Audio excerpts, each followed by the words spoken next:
Bueno, bienvenidos. Hola Andrea, ¿cómo estás? Estamos con Andrea Neira para conversar un rato en esta serie de educación, Universidad del Futuro, siempre viendo el futuro como lo potencial, lo abierto, ¿cierto? Una de de los antídotos más interesantes en estos tiempos de caos es la imaginación, volverla a acrecentar, a consolidar, porque cuando se acaba la imaginación de acerca del futuro, pues fácilmente quedamos en dictaduras y en fascismos muy fuertes, porque siempre el fascismo está reconstruyendo algo del pasado, siempre es una visión mucho de ceñir otra vez la realidad del pasado, mientras que con el futuro, en esta serie nos estamos preguntando por cómo podemos como sociedad civil y como intelectuales, educadores, activistas, pues crear un modelo descentralizado de educación, de universidad, donde nos podamos formar nosotros, donde podamos intercambiar también con otras personas en el mundo y sin un poco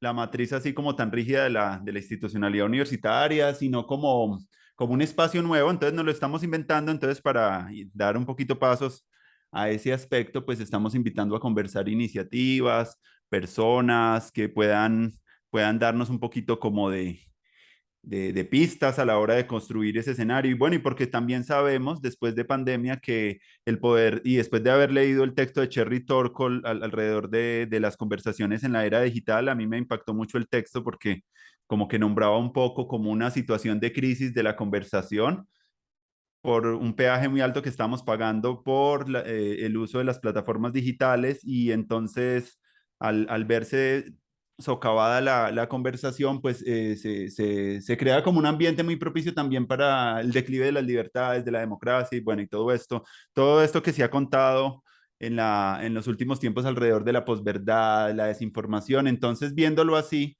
estamos utilizando las tecnologías otra vez, volviendo otra vez. Siempre me interesaba mucho el tema de las tecnologías y del activismo ciudadano, como para volver otra vez a crear esa conversación y ha sido muy fructífero. Hemos tenido muchas personas invitadas, desde gente que está trabajando los temas ambientales, filosóficos, las personas que están enfocadas más en primera infancia, culturas de paz, educación artística. Ha habido como unos buenos capítulos muy interesantes, desde circo social, desde proyectos que tienen que ver con la música, con el teatro, con la Titiri Biblioteca ahorita en Ibagué, estuvimos conversando. Vienen también otros programas muy interesantes como un programa de titulación de tierras con comunidades afro en Islas del Rosario, con Lavinia Fiori, que nos va a comentar todo un proceso de organización con comunidades en Cartagena. Y bueno, ha sido también un espacio muy rico porque la verdad me he sentido haciendo como un pequeño doctorado. La verdad, yo antes leía mucho más, daba mucho más tiempo de mi vida cotidiana para leer. Ahorita como en un trabajo así como tan intenso de conversaciones y de hablar con tanta gente, eso como que me ha inspirado mucho, me han dado muchas ganas de escribir, curiosamente, y ha empezado a aparecer un concepto, y más que un concepto, también como una experiencia muy bonita de abundancia educativa, como de ver que tenemos demasiado y hay una riqueza muy fuerte en experiencia, en visión, metodología de personas, de experiencias, que si las podemos linkear y relacionar, eso sería como un espacio de aprendizaje muy potente. Entonces, bienvenida Andrea a compartir y a seguir como compartiendo porque pues ya hemos conversado antes y este es un momento para seguir actualizándonos y seguir como eh, pues como celebrando la amistad. Eso también es una cosa como de la amistad, de volver otra vez la pandemia nos alejó un poquito y nos aisló, nos llevó a cada uno como a nuestras cuevas, a nuestras casas. Y después de eso, pues salíamos con muchas ganas de volver a vernos, de volver a compartir con una nueva voz, no con la voz que veníamos, sino como que por lo menos en mí, la pandemia me dejó a mí como una necesidad como de hacer cosas nuevas, de escribir. Ahorita muchas de las cosas que leo de lo que escribía ya como que no me gusta, siento que necesito como una estética nueva, una nueva escritura y estoy como en eso, en esa. Y este programa también hace parte como de esa renovación también de mi ejercicio ciudadano y de mi ejercicio también como investigador, porque en buena parte eso también van quedando como unos materiales para que otras personas lo puedan consultar, puedan enfocar y profundizar sobre la experiencia. Incluso a futuro me lo sueño como poder, ya teniendo esa red construida, poder hacer residencias intercambios, que se pueda dar como una educación más nómada en el territorio, que siempre ha sido como uno de los sueños. Entonces, André, bienvenido. Genial. No, Andrés, muchísimas gracias a ti por la invitación. Muy interesante todas esas cosas que dices y muy interesante aprender a través de la conversación. Sabes que yo creo que realmente nosotros pensamos en conversación. Yo no creo que la gente sea brillante y se siente a escribir grandes cosas y teorías. Yo creo que esa gente que escribe, digamos, o que es que llamamos intelectuales o autores, han pensado en conversación, ¿sí? Por eso se necesitan grupos de investigación, semilleros, porque realmente una piensa con otros, una no piensa sola. Mm, Y eso me parece súper lindo y tú lo estás haciendo real con este programa, mm, muy chévere, muy chévere. sí, Muchas gracias por la invitación, Andrés, y qué rico volvernos a encontrar después de sí, tanto tiempo, sí, con bueno, esos recuerdos tan bonitos sí. también. Con André nos conocimos en un trabajo muy bello en el Centro de Educación para el Desarrollo. Estuvimos ahí en Uniminuto con un grupo muy selecto, muy potente, que incluso algunos han estado en episodios previos. Por ahí me faltan algunos Sí, que todavía. has invitado a muchos del set, eso me parece súper bonito. Sí, por ahí Y cada vez estaban. que hablo con alguien del centro, siempre los recuerdos son muy bellos, o sea, como hay mucha nostalgia y como que coincidimos en un momento que fue un momento único, digamos, que luego no lo hemos vuelto a encontrar en otros espacios laborales. Ah, Sí, como que se configuró en un espacio que fue muy importante para muchas personas. sí, Y y eso me dejó alegra mucho. lazos bonitos, afectivos. Por ejemplo, pues con Norma hemos conversado, también hemos conversado con Marcela Gómez, por Con ahí Diego Carlitos Carreño. también. Ayer estuvimos y ya viene pronto también el de Dianca, que también vamos a hablar con ella. Entonces, como que ha sido muy lindo todo el proceso. Con Diego Carreño Arturo, también me lo encontré ahora. con Arturo Urrego también está pendiente esa Ah, conversa. Bueno, hay varios, pero bueno, antes de entrar de eso, porque eso va a ser también un momento de lo que vamos a hablar también hoy, un poquito esa experiencia, me gustaría escuchar de pronto experiencias previas tuyas, colectivas, ciudadanas, de formación, de aprendizaje, que puedan ser importantes de reconocer para en clave de sí, futuro, digámoslo, cómo fue también tu formación, cómo fue tu infancia también, cómo fue tu acceso al conocimiento, al aprendizaje y como ciertos hitos que para uno en la vida son como, uf, como que transformadores. Me gustaría como esa narrativa tuya y André, que nos dale cuentes. de una, Andrés, qué chévere esta conversa. Mira, no, pues yo nací en Bogotá, pero crecí en Zipaquirá. Eh, y algo que me constituye nodalmente es un asunto de clase social, que luego de mucho tiempo he reflexionado sobre él, digamos. Mi mamá fue una empleada doméstica, mi mamá es una mujer campesina, empleada doméstica, que nunca tuvo acceso a la educación, hizo hasta tercero o quinto de primaria, realmente. Entonces vivimos en Zipaquirá, crecimos en Zipaquirá, mi papá se murió cuando yo tenía 9 años, eso también me ha constituido nodalmente mi vida. Yo creo que Mm, sería otra mujer si mi papá hubiese vivido más tiempo a nuestro lado. Él se murió cuando yo tenía 9 años. Y yo siempre he dicho que yo he sido feminista desde que tenía 15 años, ¿sí? Porque mm, siempre fui muy rebelde frente a como al tema de los roles de género pues, que se nos imponen, mm, etcétera. Em, pero hay algo, digo que lo de mi madre y la condición de clase me constituye mucho porque yo me quise constituir como mujer en antagonismo con mi madre. O sea, yo no quería ser lo que mi mamá era, yo no quería ser una empleada doméstica, yo no quería ser una sirvienta. Y mm, eso para mí ha sido fundamental. Entonces, claro, siempre me imaginé, ahora tengo otras reflexiones sobre eso, por supuesto, revalorar el trabajo del cuidado, el trabajo doméstico, que eso me lo permitieron los estudios feministas. Pero yo en ese momento de mi vida, cuando tenía 15 años, yo no quería hacer eso. Entonces, mi proyecto de vida era hacer lo opuesto. Entonces, yo pensaba que lo opuesto pues era ser una mujer independiente, autónoma, letrada, ¿cierto? O sea, lo opuesto a ser una mm. mujer cuidadora o que hace trabajos del cuidado, que le pagan por hacer trabajo doméstico, etcétera. Em, y eso, bueno, eso yo no lo tenía así, es decir, tenía unas claridades cuando tenía 15 años, pero esto ahora lo elaboro de esta manera después de un caminar, claramente, ¿no? Claro.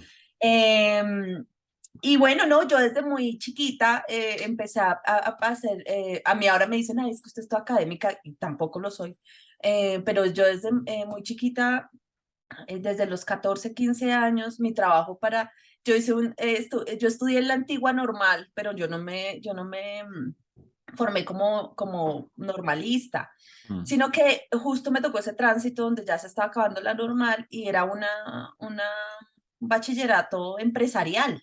Yo soy como eso, y la idea era como formar empresa, pero con mi gran amiga de la adolescencia, del bachillerato, hicimos un proyecto para constituir la subsecretaría de la Juventud en Zipaquirá.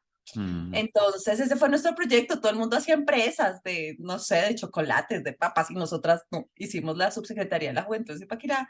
De hecho, nos dieron un espacio en la alcaldía, por allá en un cucurucho al lado de la Secretaría de Educación, porque estaba adscrita a la Secretaría de Educación. Íbamos a los colegios en ese momento, en 1997 se creó la primera ley de la juventud. Eh, y hablábamos en los colegios con 14, 15 años sobre la ley de la juventud, éramos representantes de Zipaquirá ante la gobernación de Cundinamarca, y ahí empezó como un proceso, y luego conocí a Orlando Falsborda en mm. una de estas capacitaciones.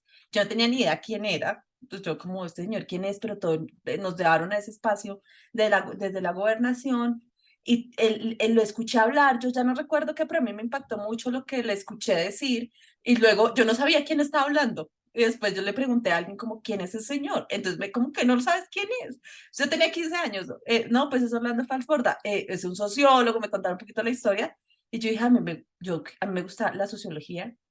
Bueno, pero ahí me formé. Luego realmente quería ser antropóloga y no pude, no pasé a la Universidad Nacional. Quedé puesto 49, recibían 50, pero los otros 5 eran de minorías étnicas y no sé qué. Y estudié entonces trabajo social.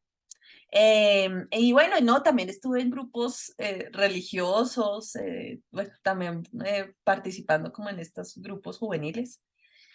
Y bueno, decidí estudiar trabajo social, me formé como trabajadora social en el Colegio Mayor de Cundinamarca. Siempre renegué del trabajo social, luego también lo revaloré también gracias a los estudios feministas. Mm, Sobre todo porque, claro, a mí me interesa mucho el conocimiento, o sea, siempre he sido como una mujer muy inquieta por el conocimiento, entonces a mí me parecía que, aunque igual, o sea, el trabajo social pues estaba asociado también con lo que yo hacía, ¿no? Con los trabajos juveniles en Zipaquirá, etcétera. Em, y bueno, también mientras estudié trabajo social, estuve en escuelas de formación feminista, de mujeres, y ahí también conocí el feminismo. Un profesor que estaba ya, hacía la maestría en estudios de género, hizo una cátedra, participé en una escuela de mujeres. En ese momento en la universidad no existían colectivos feministas ni de mujeres, pero sí había una escuela de mujeres, sobre todo liderada por mujeres mayores, más grandes. mm. Éramos pocas, digamos, las más jóvenes. Y bueno, pues eso, y luego mi tema más de investigación, precisamente pues por lo que venía trabajando desde la militancia política, digamos, fue el tema de los jóvenes y de las culturas juveniles. Entonces, por ahí me preguntaba precisamente por la participación ciudadana y por las experiencias de ciudadanas de mujeres raperas. Y mi trabajo de pregrado fue con mujeres por razones de Estado, con Diana Bella, Lucía González, sobre la participación de las mujeres y la participación ciudadana de las mujeres a través del hip hop. Em, y Buenísimo. luego seguí por ahí, como que el tema de los jóvenes era como fue un tema que me interesó mucho en su momento. Y bueno, pues no sé, eso por ahí como los primeros asuntos. Pero claro, vino, o sea, el interés por los jóvenes vino también de mi proceso como joven misma, que estaba como en procesos de participación juvenil y esas cosas. Sí, hablando del trabajo social, Yara, la hija de María José, está en Argentina y quiere estudiar trabajo social pensando que ella le gusta un poquito la filosofía, la sociología, pero no quisiera meterse como en un campo tan disciplinar, sino que quiere algo más ecléctico y viene el programa como esa oportunidad y bueno, me parece chévere. Sí, yo De- también, yo quería hacer estudiar más como antropología, sociología, Mm, Me presenté a Antropología de la Nacional y cuando no pasé, digamos, como mi amiga con la que hemos creado la Subsecretaría de la Juventud, ella estudia trabajo social. Y yo es que el trabajo social no me gusta tanto. Y vi el pénsul y vi justamente que veíamos antropología, sociología, psicología. Mm, epistemología. Bueno, entonces dije, bueno, sí, es posible. Y yo creo, por supuesto que yo creo que es el trabajo social también el que me tiene hoy acá por muchas razones, digo, sí, en mi ámbito te iba a laboral y preguntar. el que me ha permitido Un muchas poquito que nos cosas. cuentes y profundicemos en eso, ese trabajo, porque a mí me interesa mucho. Imagínate que cuando yo vivo en Manizales, bueno, yo vengo más del rock y de la escena del heavy, del metal Sí, y de músicas así cuando era más joven, pero el rap, curiosamente, me vino a gustar ya cuando estuve acá en Bogotá y empecé como a escucharlo y a como a sentirlo y le vi como mucha potencia porque como que eran como una letra como que hablaba como con la verdad de muchas cosas, pero también le ponían el groove, el ritmo. A mí siempre me ha gustado también mucho la música, entonces lo descubrí más por acá y claro, escuché a Diana Bella y he escuchado a muchos raperos de acá bogotanos y también pues en Colombia hay muy buen rap. Me gustaría que viste ahí o como que cuáles fueron los hallazgos de esos encuentros con esas mujeres o como qué es lo que pillaste en esa conexión entre rap y participación ciudadana que me sí, gustaría un mira, poco. yo en principio cuando yo estaba estudiando, cuando estudié el rap, no era porque me gustara el rap, pues digamos, no conscientemente, porque en efecto, cuando yo estaba en la escuela, que escuchaba uno la etnia, en el colegio, que escuchaba la etnia y pues me gustaba, además, pues eso, yo estudié en un colegio popular donde se escuchaba también eso, bueno, también música social, bueno, no sé, como los 90s. Eh, pe- em, pero sí vi el hip hop o pues el rap como con un potencial enorme, o sea, como diciendo las cosas de manera directa, pero Mm, además la posibilidad de gente de sectores populares, de donde yo venía, digamos, que podían decir cosas y que no se necesitaba mucho para poder decir lo que pensaban y lo que pasaba. Y eso a mí me pareció pues muy poderoso. Y mm, por supuesto estas mujeres que además podríamos decir, pues Diana Bella es una de las pioneras en Colombia, de las mujeres pues guerreras. em, y que compartíamos yo, y yo digo en la tesis de maestría que también siguió siendo sobre hip hop, ya, digamos, no solo sobre rap, sino sobre hip hop en la Comuna 13. Digo, como yo seguramente, de pronto, si no me hubiera ido para Zipaquirá a los 5 años, porque yo crecí en el sur, en las lomas sur de Bogotá, hasta los 5 años, mamá vivía ahí, seguramente yo sería rapera también. Sí, mm, pues claro, porque también son las condiciones materiales de existencia, pues las que te posibilitan ciertas cosas y otras no. mm, Entonces sí, yo veía y veía justamente ese potencial de estas mujeres y en ese momento, digamos, la reflexión estaba más orientada a que la única manera de participar o de ser ciudadano o ciudadana no era participar a través de las elecciones o a través del voto, mm, sino era participar a través de la música y de la palabra. Además, siempre Diana Bella, o por razones de Estado, que este es ese nombre, ellas le pusieron a su dúo por razones de Estado, de un libro de Noam Chomsky, y ellas siempre fueron muy políticas, ¿no? O sea, siempre mm, estaban pensando sobre las desigualdades sociales, sobre las realidades de los lugares marginados de Bogotá en ese momento. Y digamos que la reflexión era un poco esa, ¿no? La ciudadanía y la participación política no solamente pasa por un asunto, bueno, pues por supuesto lo sabemos, ¿no? Pero entonces era más explorar cómo era que ellas participaban a través de sus letras, cómo era que mm, hacían una lectura de la realidad social, cómo era que contaban sus propias experiencias y experiencias también muy marcadas por el género, ¿no? Lo que contaban las raperas feministas era una realidad, digamos, pero que era una realidad también vista desde los ojos de mujer, ¿no? mm, Eso, digamos, ahí fue como ese momento del tema de las culturas juveniles. Yo ahí estaba muy parada como en esta idea de las culturas juveniles, muy culturalista, ya no estoy muy en ese, en ese lugar. Y luego sigo con el tema de hip hop. Me voy a bueno, después me gradúo y estoy unos 2 o 3 años acá en Bogotá, bueno, en el Tolima y después acá en Bogotá. Y luego me voy a trabajar a la 13, a la Comuna 13 en Medellín. Acompañar mi trabajo era acompañar los procesos, era un trabajo comunitario, porque realmente a mí del trabajo social lo que me gustaba era el trabajo social comunitario. Nunca me gustó el trabajo social individual, de familia o para trabajar Mm, en ICF, esas cosas, no. mm, Siempre me gustó el trabajo social comunitario y de grupo, digamos, que era lo que yo también pues hacía antes de ser trabajadora social. Y ahí me fui a trabajar y acompañar, lo que yo hacía era acompañar los procesos de juveniles de la 13, entre ellos la red de hip hop de la Comuna 13. Hice mi tesis de maestría sobre masculinidades con hip hoppers en la Comuna 13 en Medellín. Y bueno, pues claramente las realidades nos hablan, pero pues claramente una ve también las realidades con el background, con el material que tiene en la cabeza, ¿no? Con lo que ha leído, con lo que ha estudiado. Sí, una cuando ya lee sobre feminismos y sobre género, ya una no puede ver el mundo sin ese registro, ¿cierto? Em, mm. entonces, claro, yo trabajaba mayoritariamente con hombres, porque eran mayoritariamente hombres los que hacían hip hop en la Comuna 13. Y bueno, tú conoces pues la historia de la Comuna 13, las operaciones militares, el proceso de militarización tan grande que tuvo la 13. Mm. Y pues ellos se organizaron en contra, digamos, de la militarización de la vida en su territorio. Y ahí aparece la pregunta, yo ya había hecho por allá un diplomado sobre masculinidades, como en el 2009, 2008, yo creo. Em, y un poco aparece la pregunta de cuál es la relación que tiene el tema de género y las masculinidades con estos procesos que estos pelados están haciendo. Entonces, después de acompañarlos durante casi 2 años, en mi trabajo era ayudarles a hacer el concierto de hip hop, o tenían un evento muy grande que hacían, que era Revolución Sin Muertos, que fue un festival muy importante incluso en Colombia, donde trajeron muchos grupos de España, de Cuba, trajeron a los aldeanos.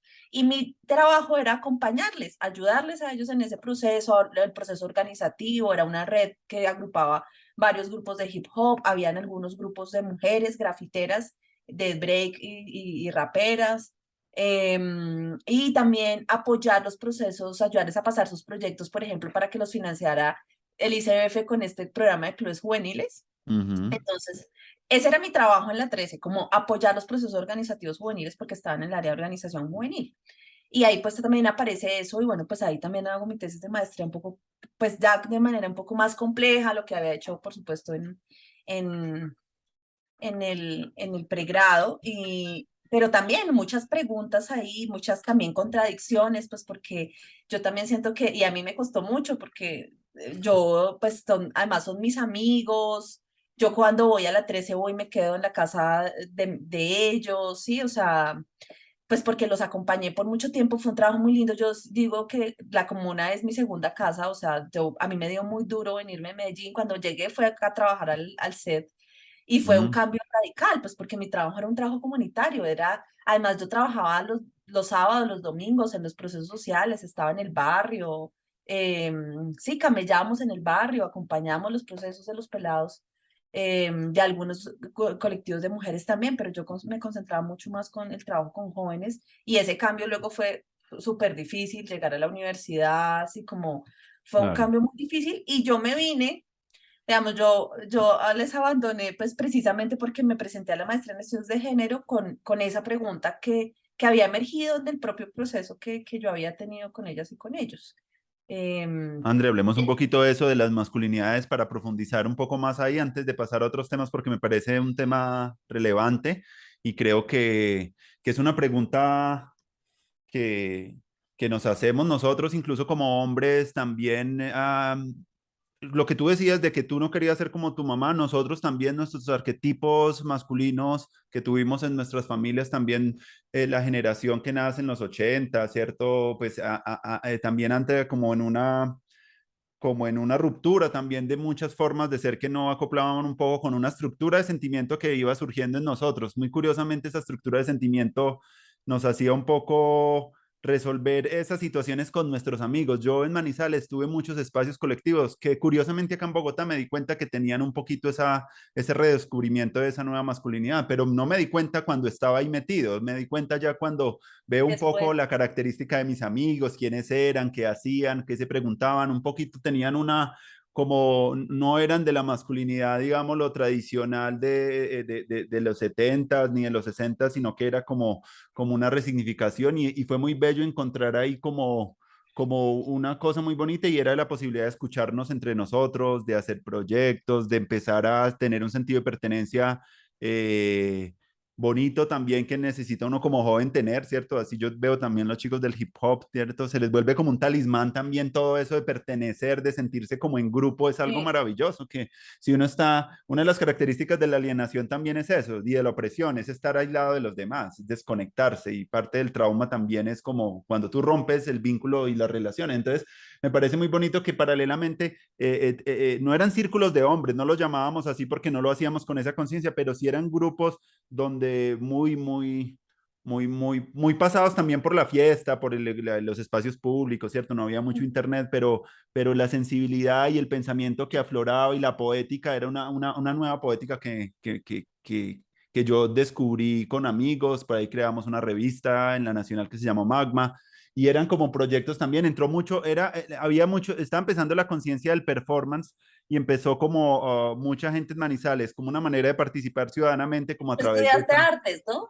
No, pero andaba con mucha gente que parchaba a través de las artes, entonces como que el performance nos llegó a nosotros como, mira, podemos como ocupar espacios públicos o hacer determinadas acciones muy del fluxos, el happening y todo eso, y las empezamos a coordinar entre amigos y paralelamente eso nos hizo redescubrir otras maneras, pero ya más adelante y ya después como en el 2000 y ya incluso más adelante, más recientemente, pues ha llegado para nosotros como hombres también la conciencia de reconocer un poco más nuestros puntos ciegos, nuestros prejuicios, nuestros lados flacos, porque una de las cosas que yo sentía mucho que todavía me faltaba de construir era como esa vergüenza, como que muchas de las cosas que se convierten en agresión para los hombres es porque uno no reconoce sus propios miedos, sus propias vergüenzas, sus propias, ¿cierto? Está ahí como con ellas tapándolas y entonces como que la manera como reacciona frente a eso es como a través de la agresión o a través de la burla o a través de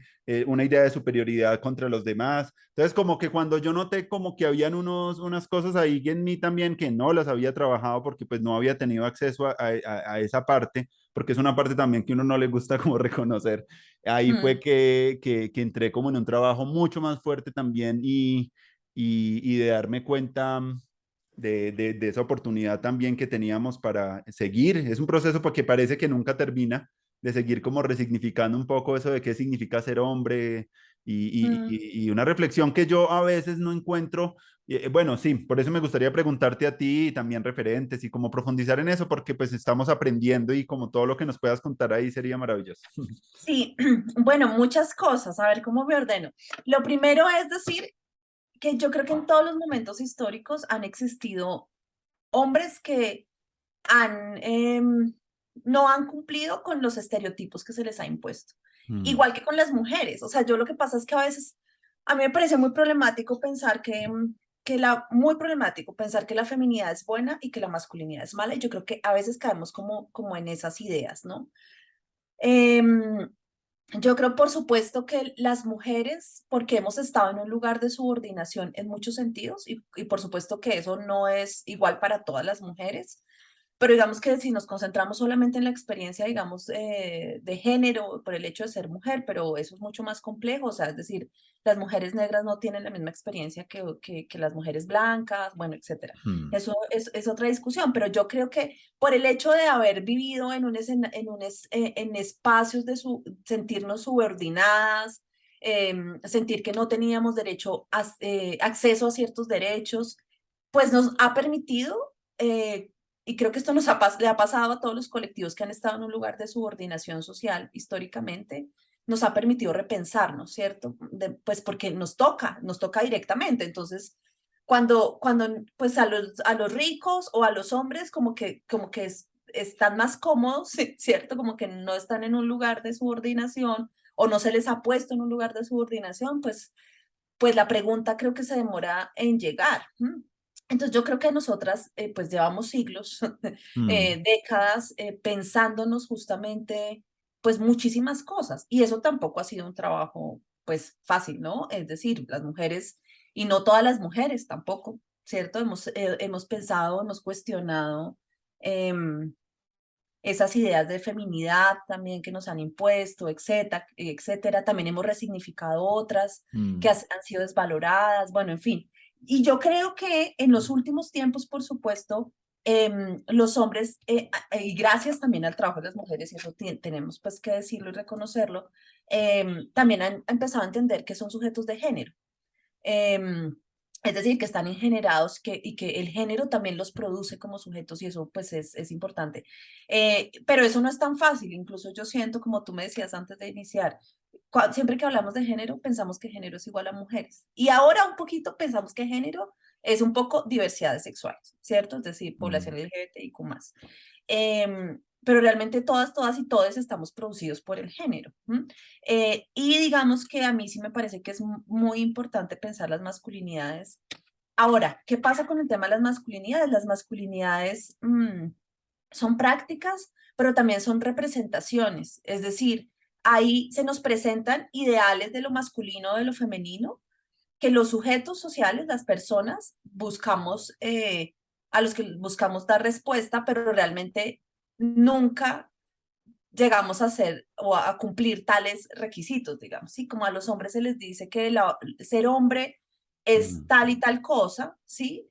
Y digamos que están en búsqueda de eso y digamos que ahí se plantean como ciertas hegemonías y esto también hay que verse como históricamente, entonces digamos como y contextualmente, situadamente, no en todos los lugares es de la misma manera.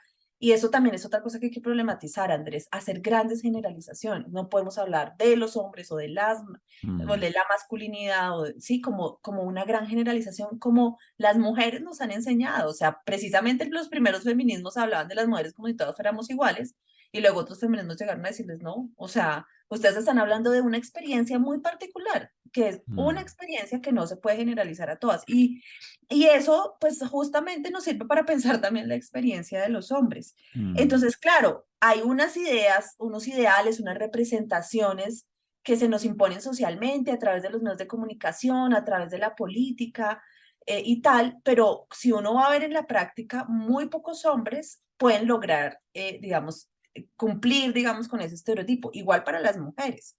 Em, y mm, con diferentes estereotipos, o sea, diferentes ideas, digamos, de lo femenino y de lo masculino. Eh, y bueno, pues estar en esa búsqueda pues tiene unas implicaciones, ¿no? Como tú dices, pues es que nos dicen que no lloremos, pero sentimos ganas de llorar y tras hacer un trabajo emocional muy fuerte, después ya no son capaces de llorar. O sea, no es que sea una cosa natural, es que se les impone ciertos asuntos em, y esos asuntos pues te van moldeando, digamos, subjetivamente y eso me parece que es clave. Entonces, sí, el trabajo intelectual y emocional que creo que hemos hecho las mujeres que ha sido eso, un trabajo intelectual, un trabajo emocional, un trabajo práctico, un trabajo de transformación cotidiana, pues es un trabajo que también tienen que hacer los hombres, ¿sí? Y en todos los planos, también un trabajo, algunos nos llega a la reflexión a través de más desde lo intelectual, o sea, con mayor énfasis, porque siempre sentimos y pensamos, o sea, eso en la práctica es así, o sea, es como nosotros no solamente somos razón, no solamente somos emoción, tampoco, que a veces también estas nuevas tendencias es como, no, entonces solo somos emoción, no, tampoco, también somos racional, es decir, somos las dos cosas a la está vez, unido, claro. solo que se le ha dado mayor primacía, jerarquía a ciertas cosas, pero eso tampoco quiere decir que la razón sea mala, porque a veces es que nos vamos para los otros extremos, ¿no? Mm, Entonces siempre estamos, y yo creo que a algunos les llega más por la reflexión académica, a otros les llega más por la reflexión emocional, es decir, la reflexión de la transformación llega más por otras vías. Y bueno, yo creo que hay muchos desafíos, y yo creo que en este país, a propósito pues de mi trabajo de investigación y de lo que hago y sigo pensando y haciendo, yo sí creo que tenemos que pensarnos como sociedad el tema de los hombres y las masculinidades y de cómo eso se produce socialmente. Es que no es un problema individual, sino solamente que los hombres, ay, sí hagan más oficio en la casa, no es un problema de roles, porque las mujeres ya hemos cambiado de roles y nada ha cambiado, mm, ¿sí? O sea, eso es insuficiente, ¿sí? Está bien, chévere que todos y todas seamos responsables de lo que nos corresponde en la casa, lavar los platos, cuidar al hijo, etcétera, bien, o sea, eso es un primer paso, pero ese paso es insuficiente, porque nosotras las mujeres hemos cambiado de roles, o sea, nosotras estamos ya en la política, estamos en la vida pública, hacemos cosas que han hecho los hombres por mucho tiempo, tuvimos acceso a la educación, que era una cosa de hombres, es decir, han existido durante muchos años muchas transformaciones en el cambio de roles y eso ha sido muy importante, Mm, pero fíjate que ha sido insuficiente. Es decir, solo cambiar los roles no. Entonces tenemos que pensar en las relaciones de poder, tenemos que pensar en las jerarquías sociales, de por qué ciertas cosas se les han puesto más valor que a otras, ¿cierto? Por eso, por ejemplo, cuando yo te decía, yo no quería ser como mi mamá, una sirvienta, ¿cierto? Yo no creo que, y además en general, yo creo que nadie debería ser sirviente de nadie, ¿cierto? mm, Pero claro, eso no significa que se tenga que desvalorar o poner en un lugar inferior ciertos oficios, ciertas tareas que además son fundamentales para que la vida exista, ¿sí? Y son tareas en las que que se tendría que redistribuir distinto, donde el Estado tendría que meter plata para que eso no sea cosa de unas personas que además mayoritariamente son mujeres. Sí, o sea, como bueno, ahí vienen otras reflexiones pues más complejas. Entonces, bueno, no, pues ahí hay pues muchas cosas. mm. Me has hecho una pregunta así súper general, pero me da unas ideas también No, ahí de muy acuerdo. sólidas, Yo pero también estoy de acuerdo con evitar las generalizaciones. Eso es una cosa que es el principio de cualquier como proyecto ideológico y ahorita ya estamos en el siglo XXI y no podemos seguir como consolidando proyectos así que puedan volverse a futuro como pues tragedias en la sociedad porque por ahí leyendo a James Hillman él decía así, ¿cómo empieza la guerra? Pues deshumanizando al otro y cuando tú le quitas el interior al otro, lo barres de cualidades, ya se vuelve carnada fácil para colonizarlo, atacarlo, subyugarlo. Entonces, como que esas cosas de la generalización, o lo que René Girard también, este gran antropólogo que nos habla del chivo expiatorio y de todas estas lógicas que quizás en momentos de crisis, dice él, como que emergen mucho de la cualidad de buscar como un foco a quien juzgar, culpar, como los judíos, las mujeres, como que eso envuelve también un acto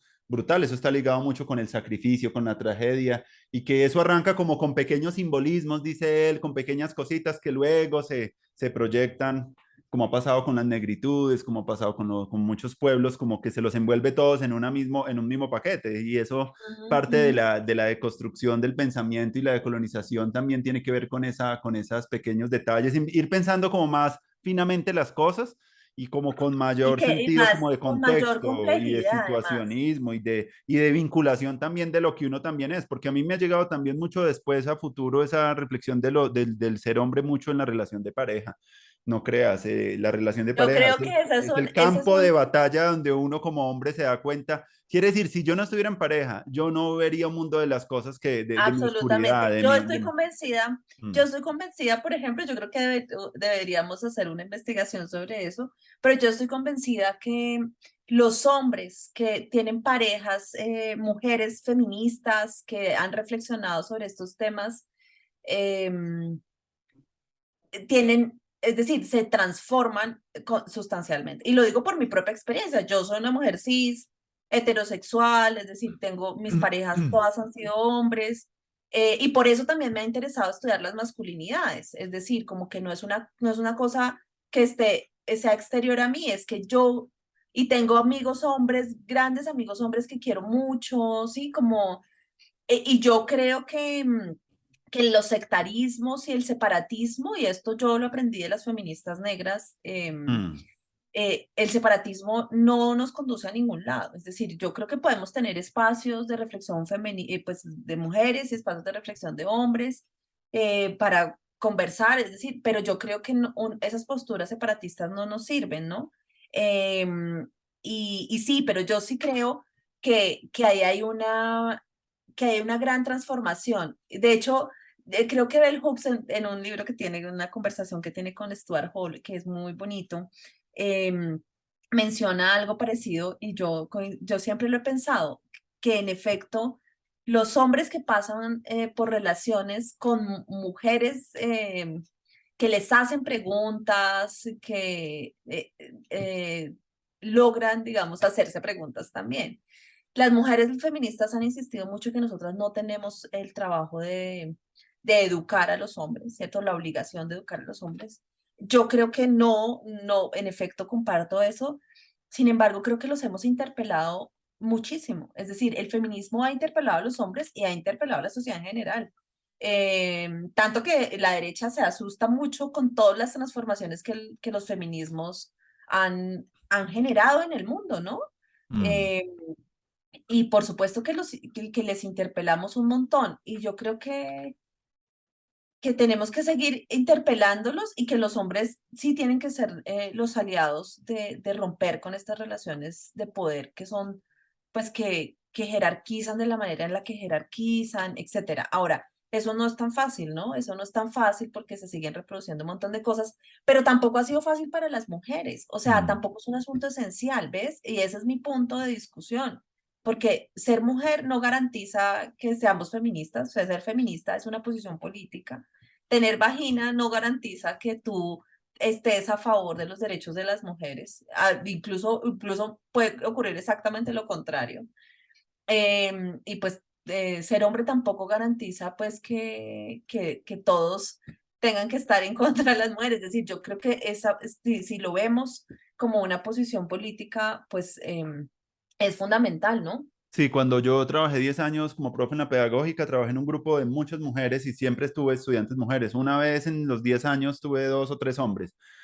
Y cuando hice un viaje a Medellín y los llevé a Moravia, a todos los procesos culturales, y a parchar con raperos, que eso no nunca se les olvida, eso aprendían mucho más que conmigo lo que aprendían en todo un semestre, un viaje, era supremamente transformador, 5 días por allá en Bello, Antioquia, en una casa, Qué y eso bien. fue muy interesante, pero lo que yo sentía también era que como que es muy bueno en un principio, y me lo han dicho también amigas que hacen procesos con mujeres, como que se les requiere que estén con mujeres para desempaquetar de la mochila muchas cosas Y y para los hombres de igual. muchos, de Los muchos hombres no le traumas van a decir. de muchos traumas que se han tenido. Entonces, como en ese trabajo de sanación, es primero como, porque como que se sienten como que la capacidad de juicio va a ser menor, se van a sentir menos con esa presencia que están impugnando, igual los Y para hombres, a ¿cierto? los hombres les pasa lo mismo, ¿sabes? Pero O sea, pasado ese momento, pasado ya ese momento donde uno pueda por lo menos ahí, pues, cicatrizar un poquito todo eso, porque pues eso hay que trabajarlo y hay que hacerlo. Ya luego yo creo que estamos en un momento ya cuando un hombre es un poco más trabajados emocionalmente, como con un trabajo más con su sombra, con su lado oscuro, ¿cierto? Ya ese encuentro con las mujeres va a ser muy maravilloso, porque yo en las relaciones de pareja sí he pillado mucho y en relaciones que se han mantenido que uy, claro, todo el rato me está en el conflicto, me estoy dando cuenta de mis puntos ciegos. Si estuviera solo, yo me quedaría con mi propia lógica y seguiría andando muy sin ese espejo, como cuando uno tiene algo en la espalda, necesita como algo para verlo. A veces las relaciones son como ese espejo para poder uno ver en algunas partes de uno que uno no alcanza a ver. Entonces me parece muy bacano que eso se pueda, que ese trabajo se tiene que hacer es en colectivo. Yo creo que eso individualmente, yo eso psicoanalíticamente eso no funciona. Eso funciona en grupos y en comunidades de personas que se reúnan también con la capacidad de encontrar. Y yo creo que eso lo encuentran los chicos en el rap, en las culturas juveniles, la gente que está, sí, pero fíjate que hay una incluso hasta cosa, en las iglesias. Yo creo que mucha gente, pues no sé, se sí, no, pues va a ver la sombra. lo Mm, colectivo transforma cosas, pero mm, yo sí creo que hay una cosa a la que quisiera llamar la atención, Andrés, y es mm, que no es suficiente, o sea, hay como diferentes perspectivas de trabajo con hombres. Hay una perspectiva que le han llamado la perspectiva mitopoética.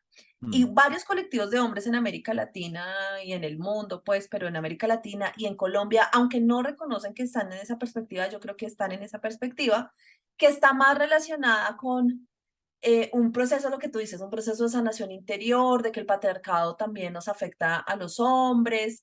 Y yo creo que eso tiene un montón de limitaciones. Yo no creo que no valga la pena, digamos. Yo soy como muy reacia a esos aspectos, pero bueno, como que uno dice, listo, está muy bien. De hecho, las mujeres, eh, los feminismos también, la experiencia, pues se colectivizaron, hicieron grupos de apoyo femenino y eso ha sido muy importante.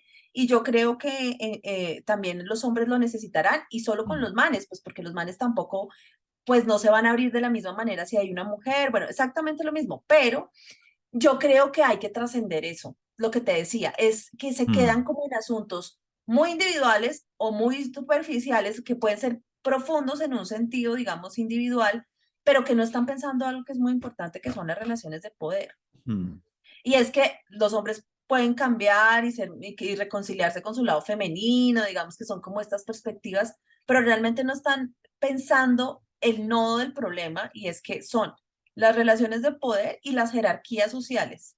Y no se entiende entonces que históricamente, pues los hombres han ocupado unos lugares que han subordinado a otro grupo de personas. Es lo mismo que pasaría con, no sé, con las personas blancas, que no entienden que es un asunto histórico, o sea, no es un asunto de que yo sea como blanca, sea mala o buena, ¿cierto? De que, claro, puedo mejorar mis relaciones interpersonales o no tener prácticas racistas o no sé qué, pero lo que tenemos que pensar es una estructura y tratar de transformar ese, por ejemplo, ese racismo estructural que se sigue empobreciendo a la gente negra, o sea, como un montón de cosas que son mucho más complejas de mis propias prácticas que son importantes. Por supuesto que yo puedo tener prácticas de discriminación claro, o prácticas y machistas, ¿sí? Que sería en clave, pues, digamos, de género, en mm, prácticas machistas, ¿no? cuando uno ve las estadísticas, tampoco es que el hombre salga muy salvado de todas esas humillaciones también. La mayoría de gente que está en las cárceles son los hombres y hay como unas problemáticas de suicidios muy altas.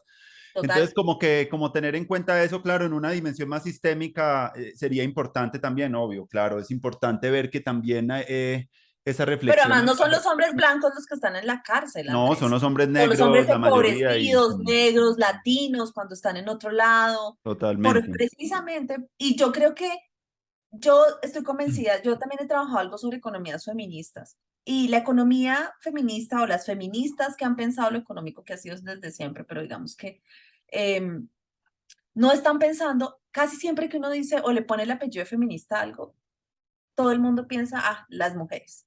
Están pensando en el beneficio de las mujeres y no. O sea, lo que están pensando es que tenemos que transformar un montón de cosas, que es una cosa multidimensional para que todas, todos y todes estemos bien, ¿sí? De Y yo acuerdo. siento que los manes, por ese sesgo, digamos, de pensar que solamente es un asunto que le compete a las mujeres, o sea, en lo económico, o sea, pues en estos procesos, por ejemplo, en la estructura, no se han pillado que las feministas han pensado cosas que también les afecta a ellos y que lo que las feministas han dicho es que eso que es ese mismo sistema patriarcal anudado con un sistema colonial, racista, ha puesto a los hombres, a ciertos hombres también en un lugar de subordinación. Y como que no se han, o sea, yo digo como que no se han pillado eso que los feministas han venido diciendo desde hace mucho tiempo, y si se lo pillaran, también serían feministas, y no para que saquen la bandera a decir que son feministas, sino feministas políticamente Mm. estarían pues muy cercanos, digamos, al trabajo que han hecho las feministas. Porque en efecto, pues claramente el hecho de que ciertos hombres estén en la cárcel también es producto de esas estructuras de poder patriarcales, Claro, racistas, yo etc. recuerdo mucho a Ryan Eiler que habla de las culturas de la dominación, como un enfoque como para pensar un poquito, y esas culturas de la dominación pues se replican pues por diferentes tipos de personas, no necesariamente hombres, mujeres, a todos. Y muchas veces Total. cuando estuve mucho en esos 10 años, pues me pillé y tuve la oportunidad, pues no hice trabajo de campo ni nada, pero sí notaba que también habían unas cuestiones de la rivalidad entre las mujeres también muy fuertes, también había esa cultura de la dominación y a veces yo decía que bueno que hubiera podido, que tuviéramos un poco más hombres como para también equilibrar un poco las balanzas, porque yo sé que Mira, cuando estamos en un espacio y hay hombres y hay una mujer, a veces los hombres cambian un poco lo que dicen, porque están también como en una lucha por la competencia sexual de la mujer, o hay una cuestión como rara y polarizada, yo lo he pillado, pero cuando están las mujeres también he sentido también ahí que también hay unas dinámicas de poder ahí, ¿cómo tú las ves? absolutamente, no, absolutamente. Mira, este librito, a mí yo amo a las feministas negras en general, pero algunas feministas negras gringas, y podrán ser muy gringas, pero que estén en el norte no quieren decir que no tengan un pensamiento liberador. Y las británicas también son súper pilas, por supuesto también aquí hay derivas, pues digamos como o un pensamiento propio también de las feministas negras caribeñas, etcétera. Pero yo amo a Bell Hooks. Bell Hooks Ah, buenísimo. es una, por ahí. tradujimos un texto, Bianca lo tradujo en las nómadas que yo edité, pero ella tiene este textico que de hecho lo puse en una clase de un diplomado sobre participación política de las mujeres que estoy dando, y tiene un capitulito que además es súper corto, son textos súper cortos escritos para todo el mundo, o sea, esto lo puede leer cualquier persona, no es un texto académico, que se Mm, llama Perspectivas cambiantes del poder. Y yo problematizaba, primero di en la clase las perspectivas más hegemónicas de la participación de las mujeres, que son importantes en términos de que las mujeres tienen que participar políticamente, las cuotas, las acciones afirmativas, y todo eso está bien, pero es insuficiente si no pensamos las relaciones de poder. Y todas mm, y todos estamos inmersos y hemos sido socializados en una particular forma de relacionarnos. Y justamente lo que dice Bell Hooks es, pues que haya mujeres, y eso lo sabemos, digamos, muchas feministas, no garantiza que las relaciones de poder sean distintas. mm, Y esto tenemos ejemplo por montones, empezando por el ejemplo típico de Margaret Thatcher en Inglaterra, pero también ya en nuestro propio país tenemos ejemplos, ¿no? Es claro. decir, que sea mujer y que tenga vagina, y perdón por decirlo de esa manera, así, no, las mujeres no somos angelicales. Y eso, y se nos esencializa muchísimo. Y a mí eso me parece terrible. Y también me parece terrible esencializar la feminidad como si fuera un asunto como, pero te digo, empecé diciendo justamente de lo bueno y de lo malo, no porque yo crea que haya, porque el mundo está dividido en buenos y malos, sino porque yo sí creo que hay un sentido común de que pareciera que tenemos que acabar con la masculinidad y entonces la feminidad pareciera que, y yo no recuerdo que la feminidad que me enseñaron a mí sea buena, tiene unos costos enormes también para las mujeres. Sí, sacrificarnos por el cuidado de los demás. Y eso yo creo que también se romantiza, o sea, como las economistas feministas hablan de la ética reaccionaria del cuidado. Y es justamente volver a caer en la idea de romantizar un poco el cuidado. Y eso a mí me parece súper problemático. Entonces yo creo que es un asunto precisamente sobre las relaciones de poder que no garantiza, no hay una garantía de que seas mujer, entonces te relacionas de una manera distinta, para nada. O de que seas hombre, entonces eres violento por Mm, naturaleza o tal. No, o sea, yo creo que tenemos que quitarnos mucho esa idea porque eso nos permite entender que somos mucho más complejos de lo que creemos. claro. ¿Sí? Y pues eso nos permite también entender que tanto manes como mujeres nos tenemos que trabajar y nos seguimos trabajando. O sea, yo creo que nosotras también seguramente seguimos las que nos sabemos o nos decimos feministas que estamos en un proceso, es un proceso cotidiano de qué es lo que Mm, y estamos vigilantes, digamos, en la vida cotidiana, en nuestras relaciones de pareja, porque también en las relaciones de pareja somos manipuladoras, bueno, un montón de cosas, o sea, y no es porque seamos mujeres tampoco, ¿sí me entiendes? Es porque hay una correspondencia entre las maneras en las que nos han socializado a hombres y mujeres. O sea, la masculinidad y la feminidad son relacionales. mm, Entonces, los hombres son de cierta manera en las relaciones también porque las mujeres somos de cierta, también esperamos cosas de los hombres, también manipulamos, también, sí, también creemos que los hombres nos pertenecen y son nuestros, o sea, no es un asunto, y pues obviamente eso, decirlo es mucho más fácil que hacerlo real en la vida cotidiana, ¿no? claro. Entonces, mira, yo siempre recomiendo el Hooks, la pongo a leer a mis estudiantes y a las personas con las que converso. Además, porque te decía, el feminismo negro yo aprendí que no, que el separatismo no nos lleva a ningún lado. Mm, Bell Hooks tiene dos texticos en dos libros distintos. Este se llama Hombres Camaradas en la Lucha, se llama este texto, que también ujú. es un capitulito chiquito, y tiene otro que se llama Hombres Feministas en otro libro. Buenísimo. Masculinidades feministas, no hombres, masculinidades feministas, porque es que no, porque es un asunto político, ¿sí? Mm, Ahora, que no es fácil y que hay mucho camino que recorrer, sí, pero yo creo que además estamos volviendo como a ciertos esencialismos que me parecen muy problemáticos, ¿sabes? mm. Y eso hay que problematizarlo, y eso a veces no parece tan políticamente correcto. Por eso Por me encanta tu voz porque cuando los feminismos también Y no solo los feminismos, sino como que cuando las mujeres también son capaces como de reconocer ciertas cosas, el hombre también le va quedando más fácil. Lo digo yo por mis relaciones de pareja. Cuando yo sé que la he embarrado, pero a mí me lo dicen gritando, me dicen o me lo dicen muy mal, yo me voy a resistir y me voy a salir más a la defensiva y el problema se va a acrecentar. Pero si a mí me lo dicen, qué bueno, como en una relación más madura, mis puntos malos y aprendemos también a tener esas relaciones de cuando yo soy determinadas maneras que no son tan buenas para la relación y me lo dicen el cómo es muy importante. Yo de pronto empiezo como a valorar y a decir, ve, sí, como que entonces como que es muy importante las maneras de ese activismo político porque también o podemos generar una resistencia más fuerte en las personas hacia el cambio o podemos facilitar para que, como lo dice también Bell Hooks, que a mí me gustó mucho una frase de ella que yo escuché hace tiempos, que ella se refería como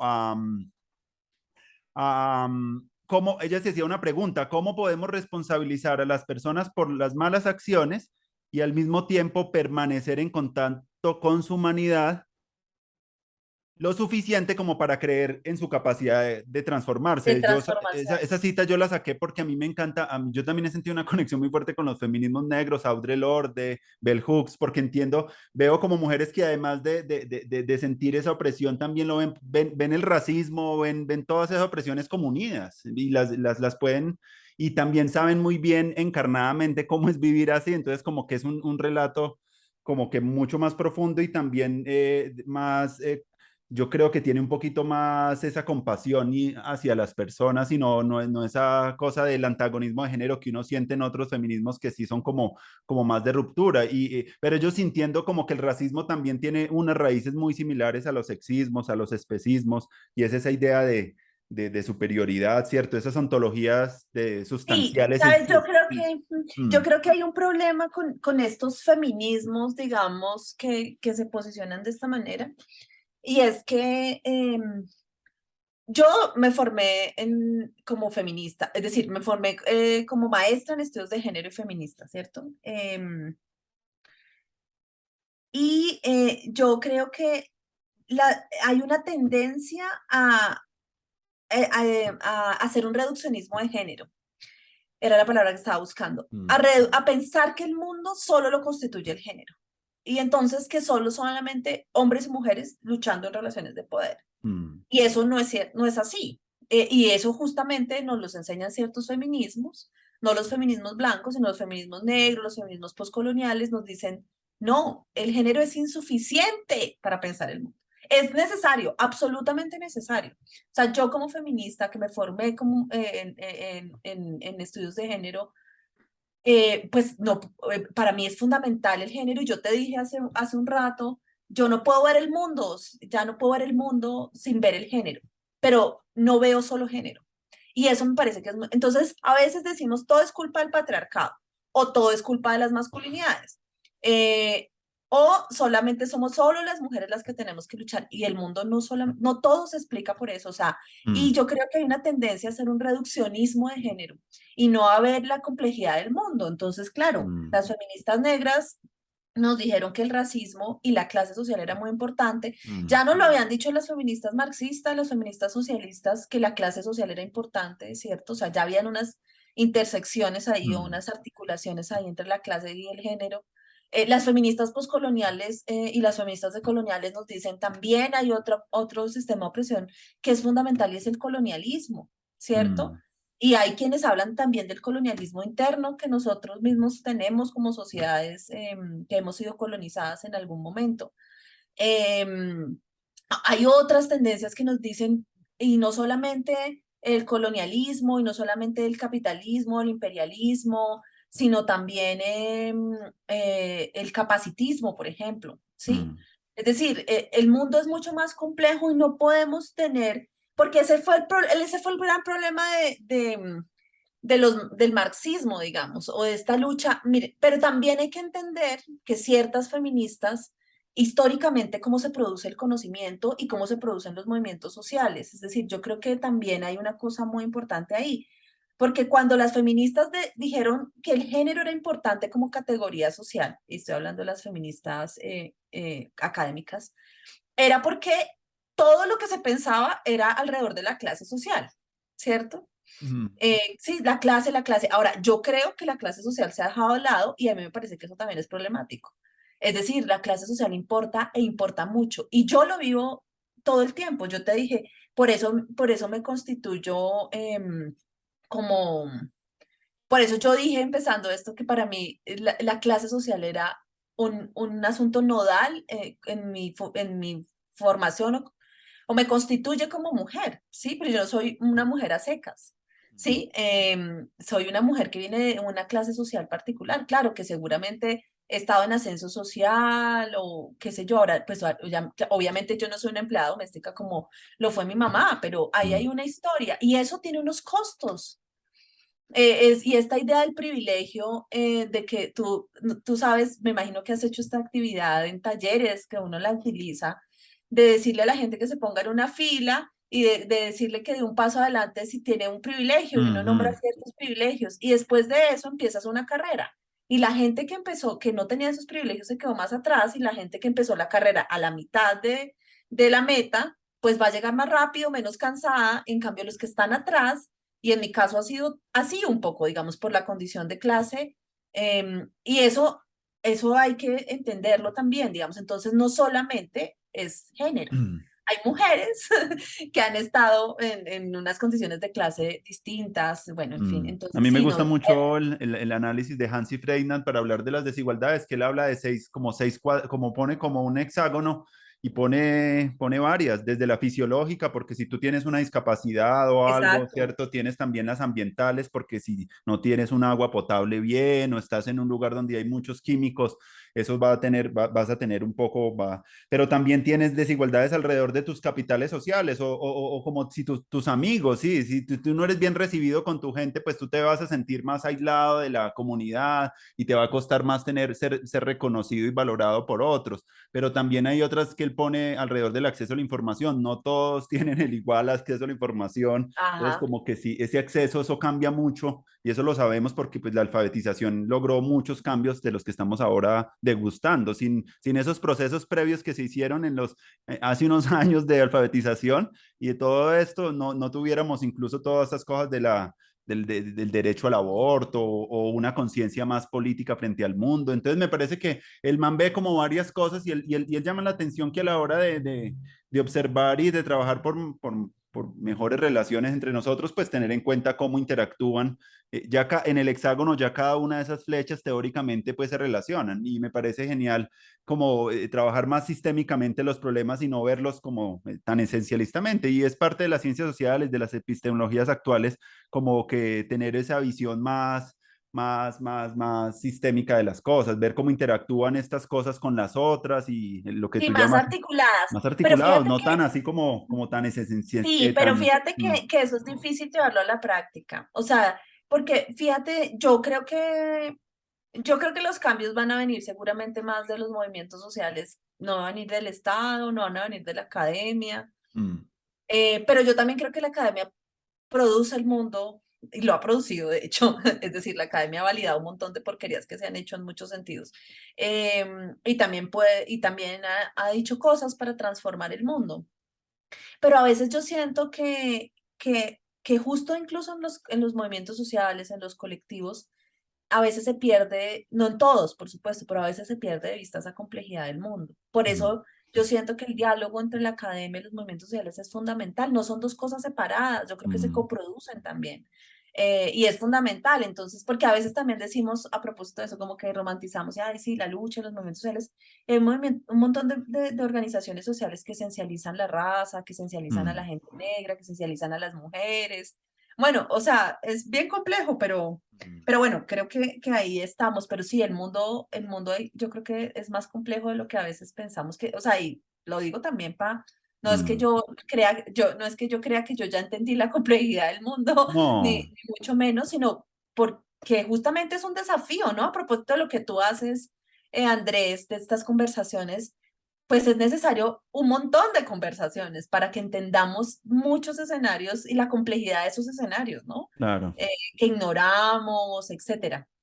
Claro, Sí, hablemos un poquito de eso, de la educación, metámonos un poco en esta recta final hablar un poco de educación porque es como el foco también de nuestros encuentros. Creo que en la Universidad del Futuro, pues el capítulo de género, por decirlo así, pues es central y esencial porque sabemos que incluso muchos ecologistas dicen que el proyecto ecológico por excelencia tiene que ir superando un poco ya esas ideas de racismo, ¿cierto? Y de la extinción. No ven que solamente se pueda solamente con prácticas ambientales, sino que la gran práctica ambiental es transformar las prácticas racistas, sexistas, que sí, y lo he leído también en mucho, que cómo ya estas diferentes escenarios que parecían de lucha diferente, todos se van combinando y todos se van dando cuenta de que todos están unidos. Por eso tiene mucho sentido esta la Universidad del Futuro, porque cuando nos encontremos entre ambientalistas, gente de género, queer y gente también, filósofos y artistas, nos vamos a dar cuenta que vamos a tener muchas cosas en común, que nuestra lucha no es separada una de las otras, sino que como que si tú estás haciendo algo por transformar las prácticas y las relaciones como racistas que hay en la sociedad, pues también estás teniendo prácticas ecológicas mejores. Eso está como, y si transformas también tus roles de género tradicionales y estereotipos, también estás generando mejores relaciones como con tu familia o de pareja o entre tus amigos, como que eso se va a ver manifestado como en una cosa más saludable para todos. Lo que tú dices, yo estoy totalmente de acuerdo. Entonces, como que me gustaría que profundizáramos en esto, la educación. Yo tengo como un sueño, y ya te lo he contado, como una red así de redes distribuidas, eh, conversando, ¿cierto? Encontrándose, creando conocimiento, investigaciones, publicaciones juntos, videos, como una red robusta y no sé tú cómo la ves, cómo podríamos seguir como construyéndola, porque yo sé que estamos maduros para cosas que puedan ya ir ya no en el cambio interior de las personas, sino a nivel institucional. Creo que es una de las cosas que a mí me ha surgido más con este cambio del pacto histórico en el gobierno, es como empezar a como, así como se ha hablado de soberanía alimentaria, como una María. soberanía educativa por las Sí. personas que digan, vamos a crear un modelo educativo universitario, y lo están pidiendo las futuras generaciones, ya no están yendo a las universidades, parece que es una institución que está entrando como en un ocaso, Declive. en un declive, ya no hay como esa, ni por estatus social, ni por ganas, ni porque allá se volvieron espacios muy mediocres. Y esos espacios, y lo digo con totalmente franqueza porque he visto el deterioro, yo estudié en los años, a principios de siglo, mi maestría, y notaba otras dinámicas conversacionales y terminaban en el bar luego y eran maravillosas porque era como esa intensidad del pensar, del crear, y yo ahorita veo como que se volvió como una tecnocracia muy absurda que yo digo que fue la manera como se reensambló también un capitalismo como en decrecimiento a través de una productividad, de tener más gente con menos profesores, de tener como una calidad pues mucho más. Entonces, viendo de todas esas crisis multidimensionales que no son solamente la educación, sino que también es la economía, que también es la salud, son varias, no es una sola, por eso hay que pensarlas todas juntas, pues me ha llevado a pensar que si queremos cambiar la educación, tenemos que cambiar la sociedad, y no se trata solo de cambiar el currículo, la clasecita, o todo pensado muy como en el edificio, sino pensarnos más como en una orquestación, como decía Hugo Semmelman, como de orquestar toda esta creatividad social para facilitar y democratizar pues, mejores procesos de educación, y quitándole un poco de las barreras institucionales que son a veces como muy rígidas, y más bien como cómo utilizar la metáfora de la red, la metáfora de la conexión para crear una infraestructura de aprendizaje que ojalá sea intergeneracional, André, porque yo también siento que así como se habla del racismo, se habla del sexismo, yo creo que tenemos un generacionismo en educación, y todo el mundo por las mismas edades, y no hay como la A un transmisión, adultocentrismo. y no hay una transmisión generacional con el adulto, con el niño, y yo creo que atravesar esas generaciones, eso haría visión de conjunto, daría mayor sabiduría, porque pues es que si nos quedamos solamente así como tan planos, no vamos para ningún lado. Entonces, pienso un No, poco, pero pienso como esas Andrés, tú cual... te diste la respuesta. No, no, no, eso es como yo lo estoy viendo, pero ¿cómo lo ves tú? ¿Cómo No, por no, no, dónde? yo concuerdo contigo, yo Mm, concuerdo contigo.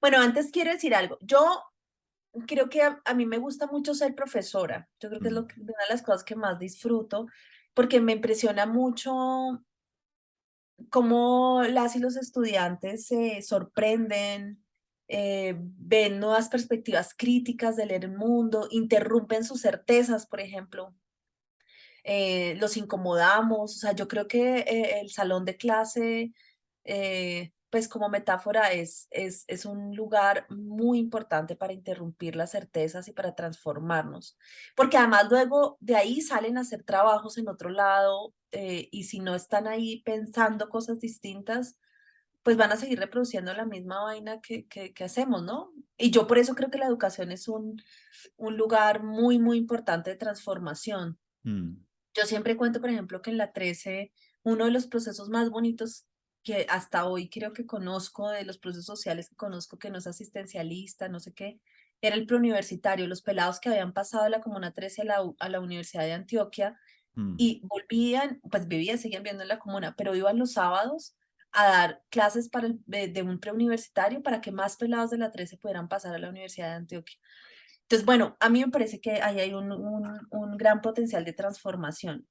Coincido contigo, yo llevo 12 años, este año es el único año que no, pero sigo siendo profe, sigo dando unas clases en una maestría en la Universidad de La Guajira, mm, eh, la maestría en ciencias sociales, de transdisciplinaridad, precisamente. Em, y,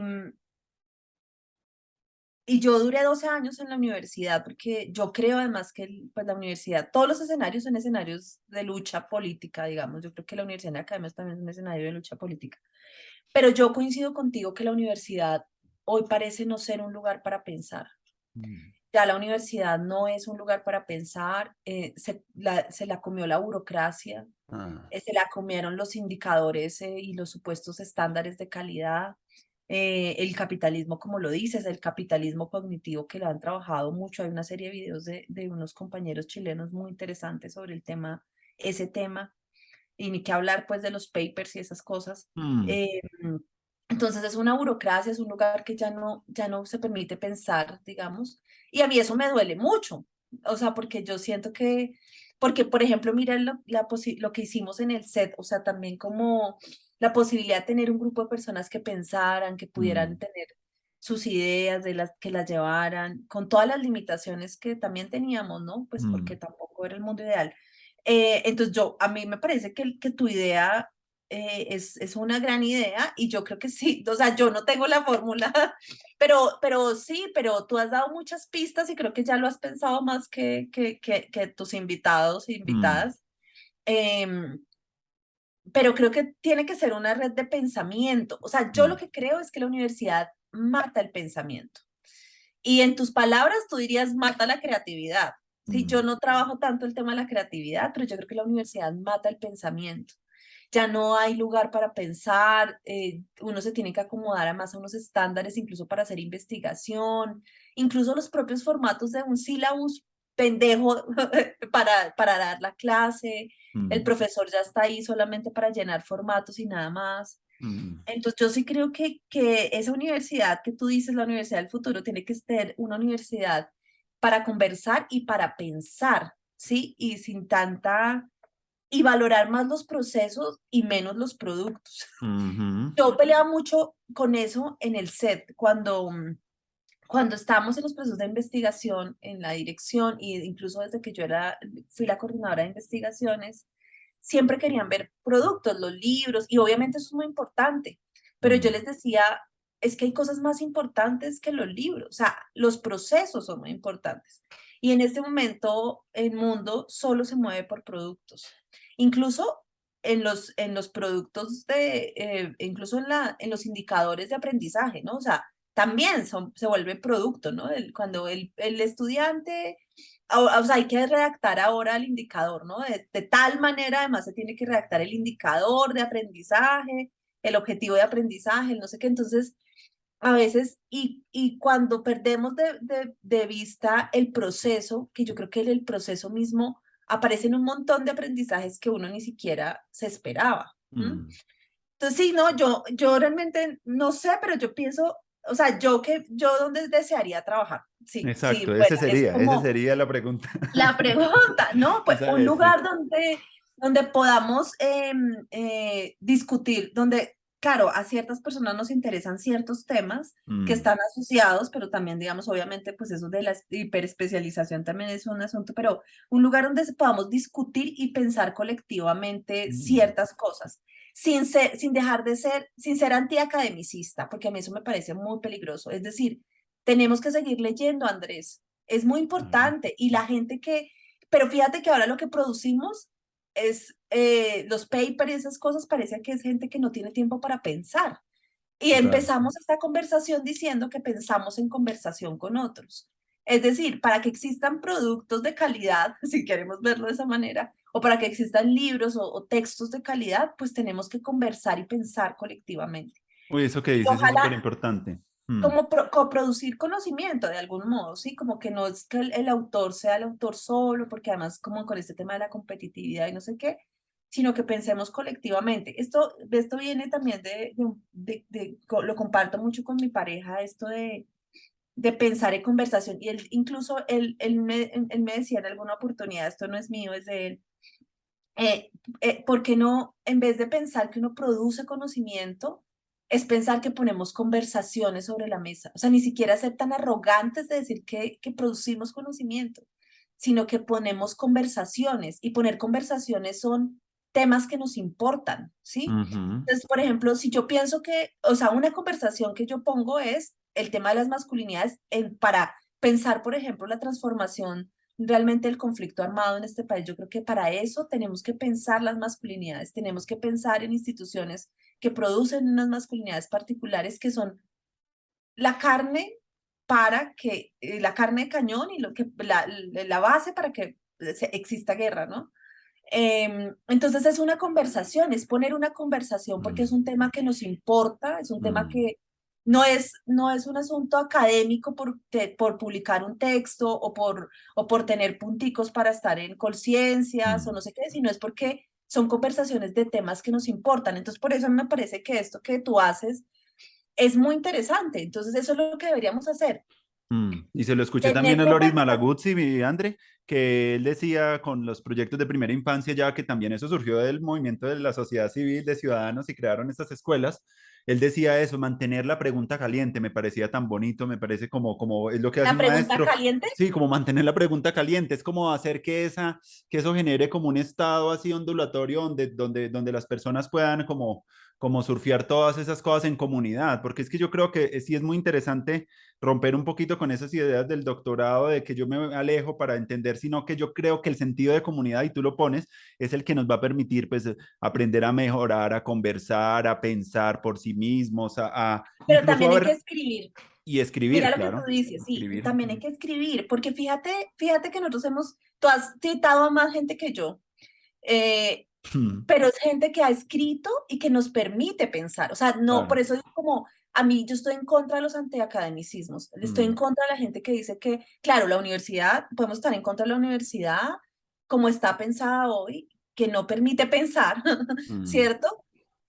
Pero no es estar en contra del tiempo para escribir también, o sea, no podemos ser ilusos tampoco, yo creo, Andrés, y es la conversación es importante y es pensar en conversación es importante, pero que también necesitamos, y eso no lo da la universidad hoy, tiempo para pensar y tiempo para escribir lo que pensamos. mm, Porque, y claro, obviamente hay otros formatos como este, ahora los podcasts que uno puede escuchar y tal, y puede sonar muy logocéntrica, pero fíjate que aún así, seguimos siendo muy logocéntricos, pero aún así citamos mucho más los libros porque también, bueno, la lectura también es una cosa muy placentera, ¿sí? Pero porque ahí queda también registrado un poco el asunto. Bueno, hay otros formatos, me parece que eso mm. también está chévere, pero, o bueno, entonces escribamos, hagamos estos videos, digamos, sistematicemos, por decirlo de otra manera, eso que pensamos para dar pistas y también para dejárselo y dejarlo como para que la gente siga pensando, porque Mm, el pensamiento también es un acumulado. No creo que ahora pensemos mejor, creo que incluso ahora pensamos menos que antes, ¿sí? mm. Pero es un acumulado, es decir, Sí, también claro. como, entonces eso es importante. Sí, yo me estoy preguntando mucho bueno, no, por decirlo, producción de conocimiento o escritura y qué tipo de escritura sería, porque yo siento también que un texto totalmente racional ya no pega, de eso tiene que tener un poquito de patetismo, de parte emocional, y yo lo he sentido mucho en las escrituras de Audre Lorde, y que involucran Sí, mucho total. también sus experiencias de vida, que hablan un poquito de un contexto global, pero que también como que es un registro donde está la verdad, la belleza, porque a veces también son como poéticos. Me parece Las que ese feministas son conocimiento tiene, maravillosas. tienen esa poesía. Y yo lo he Las notado mucho en la feministas. literatura también, y hay que ver también mucho en el arte que se está produciendo y en el tipo de Mm. literatura, porque ahí uno puede encontrar un registro de un nuevo, de escritura nueva. Yo no me siento ya contento con una escritura solamente, yo soy capaz de hacer una síntesis, de escribir como con claridad, pero si eso no tiene como algo que, como no sé, como cuando tú le echas Mm, ese picantico a la sopa, Andrés, yo no mm, le echo todo mm. ese picante porque yo lo voy a, esa sopa se vuelve intomable, pero como que ir pensando como los aderezos que va a tener esa producción me parece Y también eso es clave. difícil, eso es difícil. A veces yo creo que incluso es mucho más fácil escribir. A mí me parece que es un desafío. Yo, en el doctorado que yo hago, que es el doctorado en antropología en la Universidad del Cauca, que se piensa muy de colonial y Mm, muchas cosas, en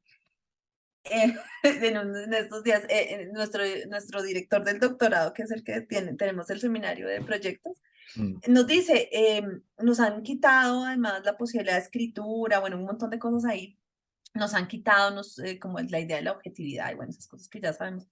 Eh, pero yo les decía, no, pues a mí me ha costado escribir medianamente decente en la vida, ahora me piden que escriba literatura, o sea, yo no soy capaz de escribir literatura. Lo que quiero decir es, esos lenguajes son muy bellos, digamos, la literatura, pero incluso la literatura también es elitista, o sea, escribir de esa manera no es tan sencillo. Lo que quiero decir es que eh, imagínate, o sea, además escribir ya es un privilegio, ¿sí? mm. Escribir de cualquier manera ya es un privilegio. Y la gente que escribe bien además es porque ha tenido buena educación, o sea, es como una cosa, o sea, lo que quiero decir es que tampoco hay que idealizarlo y saber que eso cuesta, o sea, que también la escritura es un Por eso hay trabajo que material. pensarlo, por eso hay que pensarlo, porque si es un privilegio hay que usar nuestro privilegio bien usadito. Exactamente, exactamente. Tenemos Y que usarlo hacerlo bien porque si colectivamente. no todo el mundo escribe, si no todo el mundo piensa, por lo menos los que piensen con potencia, con creatividad, Exacto, exacto. con haciendo que ese conocimiento también pueda hacer que otra. Yo lo que me sueño también es que sea un modelo donde se pueda replicar también cada uno en sus contextos. Quiero decir que cada uno construya su propia comunidad de pensamiento y de conversación y que la mantenga activa. Que así como que la Universidad del Futuro sea un grupo que pueda empezar a crear como satélites como de otros conversatorios que están en diferentes partes del mundo donde podamos en algunos momentos como apoyarnos, compartir, incluso generar investigaciones trans como territoriales, como que hay una persona que le interese masculinidades, pero está en Argentina, otro está en Perú, otro está en Nueva Zelanda y que les interese y que quieran crear como, eso me parece Sí, chévere, como crear esa sí, mira, por mezcla ejemplo, cultural que... entre el norte y el mm, sur, André, porque también nos quedamos también solo que el sur, y a mí me parece que, como tú lo decías, conversemos como un solo planeta y más planetariamente. sí, sí, bueno, y en una academia más crítica, digamos que hay algunos esfuerzos, pero Mm, esos esfuerzos implican también sobreesfuerzos de quienes estamos en esta precarización de las universidades. Entonces, no sé, por ejemplo, yo estoy ahora en un colectivo de masculinidad, se llama Masculinidades, Fugas y Fricciones, mm, en América Latina, con Rodrigo Parrini y otros colegas de Chile, mm, intentando pensar como desde otro lugar. Y te aseguro que toda la gente que está ahí en ese colectivo no tiene horas en la universidad, yo no, o sea, la saco por eso también como, pero porque nos importa pensar y conversar sobre un tema. Y vamos a mm, hacer un encuentro ahora en Chile para maravilloso. conversar, para pensarlo. O sea, digo, esto, incluso la gente que está en la academia, en esa universidad, tan no sé qué, a veces logra fugarse y poder tener estas conversaciones con otros colegas. Y eso es muy importante, porque conversar con otros es muy importante.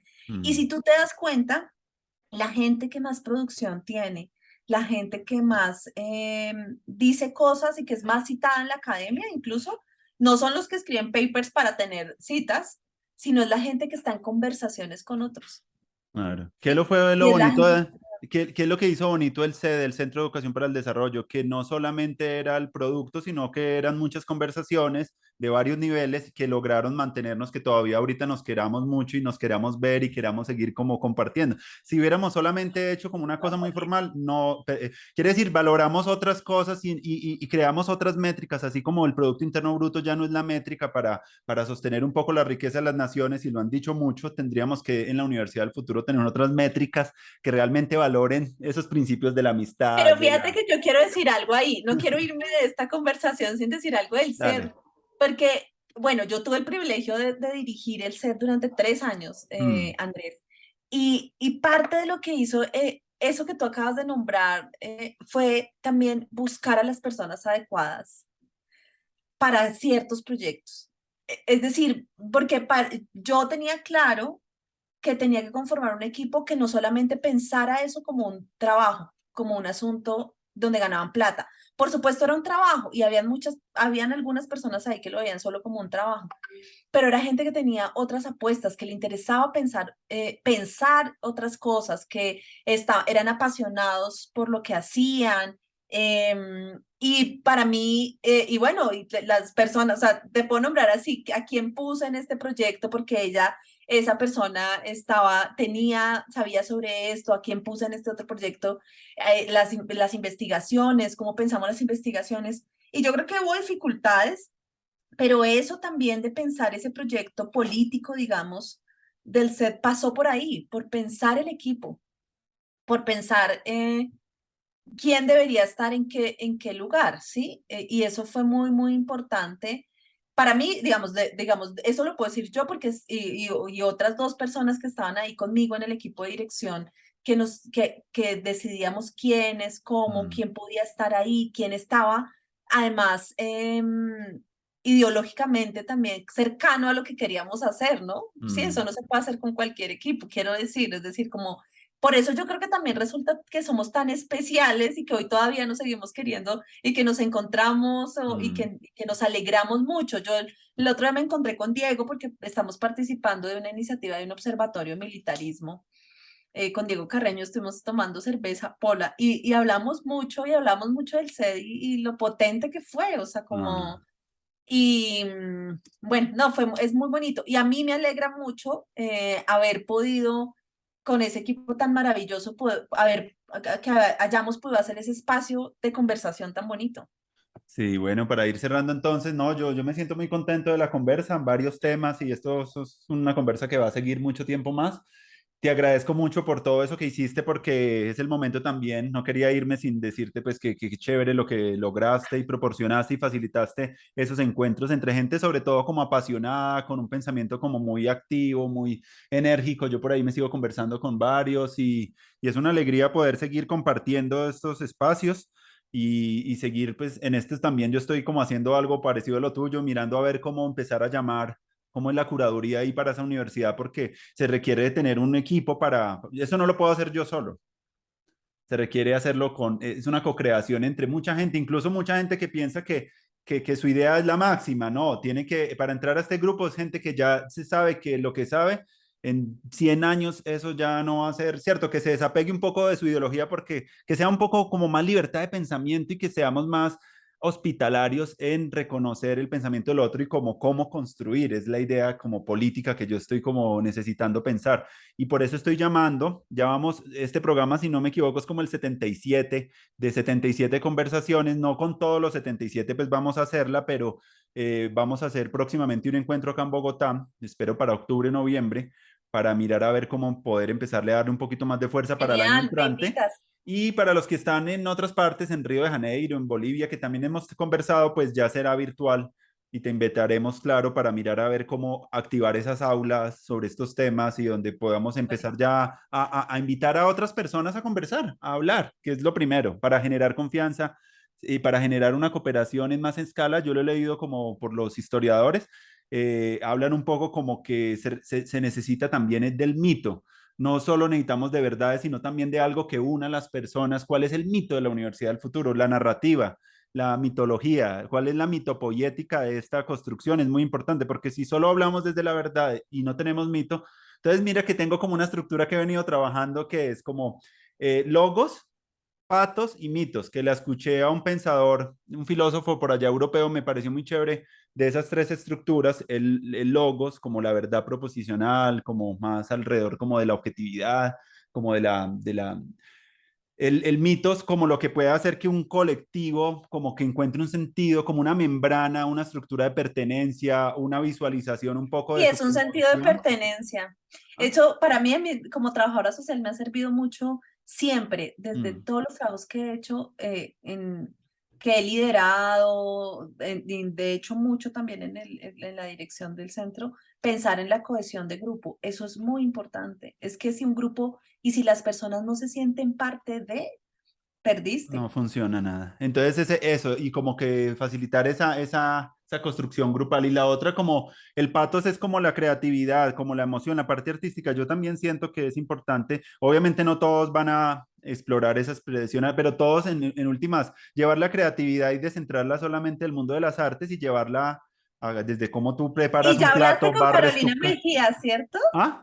Ya tuviste a Carolina Con Caro Mejía acá. Mejía ya conversamos sobre Pombo Digital, muy bello. No hemos tenido gente muy bella y la verdad te agradezco este tiempito, André, por la conversa No, y a ti, Andrés, por la mm, invitación, por recordar tan bonitamente ese espacio que construimos colectivamente. sí, Ojalá lo sigamos recordando por mucho y que también sea inspiración, ¿por qué no? Para lo que estás haciendo, que las cosas positivas que salieron de ahí puedan poderse replicar en este sí. espacio que estás pensando e inventando.